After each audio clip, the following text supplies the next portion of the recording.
President Trump signed a $1.3 trillion spending bill Friday morning. The spending bill spans across multiple budget areas, including defense, border security, and opioids. The signing came as a surprise to some legislators due to the president's veto threat earlier last week. The president claimed the bills abandoned DACA recipients and doesn't fully fund the border wall. The signing of this bill will keep the government open through September 30th. The White House is proposing a ban on most transgender troops serving in the U.S. military. The policy recommendation President Trump approved states that transgender persons who require or have undergone gender transition are disqualified for military service. The news follows President Trump's call last year for a complete ban on transgender military service. The LGBTQ advocacy groups pushed against the policy, calling it a discriminatory act against those who volunteered their lives for the country. Former FBI Director Andrew McCabe has written an op-ed to share his perspective on being fired one day before he was due to retire. After 21 years with the FBI, McCabe got the news from a friend watching a CNN news report that he was being fired. He wrote that he woke up the next day to see President Trump celebrating the removal from the position, and that he felt the president's comments were both hurtful and untrue. President Trump is proposing to spend more than $2 billion to fund a new FBI headquarters facility. The new facility will be in either Maryland or Virginia.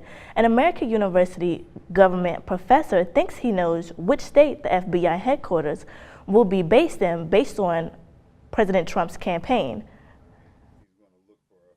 My assumption would be that the preference would be Virginia, because that's an area where he'd be more willing to boost the economy, so that he a chance of maybe flipping Virginia back to into the red column in the 2020 election. FBI headquarters currently sit on Pennsylvania Avenue in J. Edgar Hoover Building towards the end of President Obama's presidency. He's narrowed down the new FBI headquarters locations to Springfield, Landover, and Greenbelt.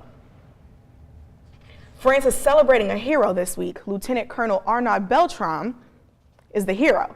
Beltrame lost his life after swapping himself with a hostage that was held by an Islamic extremist in a supermarket on Friday. The ceremony will take place on Wednesday in Paris in the main courtyard of the Les Invalides Monument. The French President Emmanuel Macron will attend the service and address the event. Facebook founder Mark Zuckerberg took out Facebook ads to apologize for the breach of trust in Cambridge Analytica scandal. Some of the ads come as Facebook announced that it was suspending their Cambridge Analytica accounts due to a violation of their social media policies. Cambridge is accused of harvesting data from 50 million profile strategies in the 2016 election. Meanwhile, the FTC has officially opened an investigation into Facebook due to concerns about privacy practices of the social media platform. This investigation comes after reports that data analytics firm Cambridge Analytica may have misused Facebook data from up to 50 million Facebook users. Facebook released a statement saying that it strongly recommended to protected data user information. Ride sharing could cost you a little bit more by next year. DC Mayor Muriel Bowser proposed a budget to accumulate $78 million for the city. It's a lot of money, and consumers will rely on ride sharing companies like Uber and Lyft, and they could also be affected. Our reporter Japera Ellison has more on the story. Sharing prices could increase in the metropolitan area. DC Mayor Muriel Bowser released the proposal at a conference for her 2019 budget plan.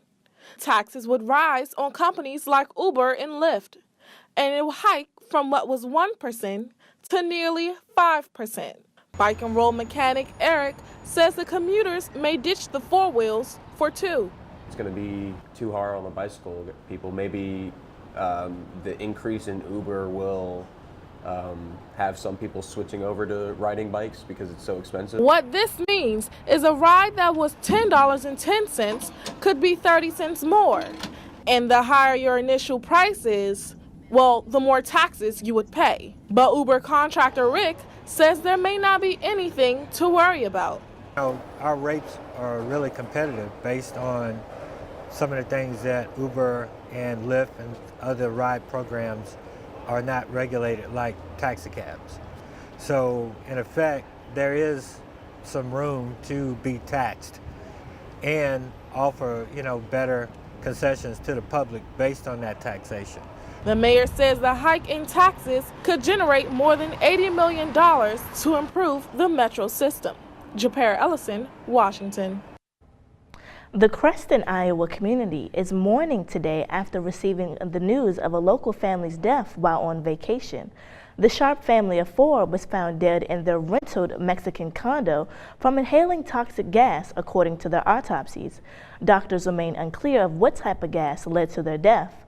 Law enforcement has performed a physical inspection of the room and are expected to release a technical report at a later date.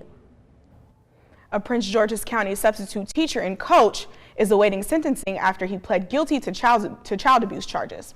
According to PG County prosecutors, Christopher Spates was involved with up to 59 children. Some of them were Spates' former basketball players at Bradbury Heights Elementary School in Capitol Heights. Spates was arrested in 2017 after Dropbox reported to police he was in possession of child pornography that involved children as young as the age of 5. Spates will be sentenced to 30 years in prison. His sentencing is in July. Coming up, we'll give you more details about the Stormy Daniels sit-down with Anderson Cooper, where she did a candid interview about her sexual encounter with President Trump. We'll have more after the break.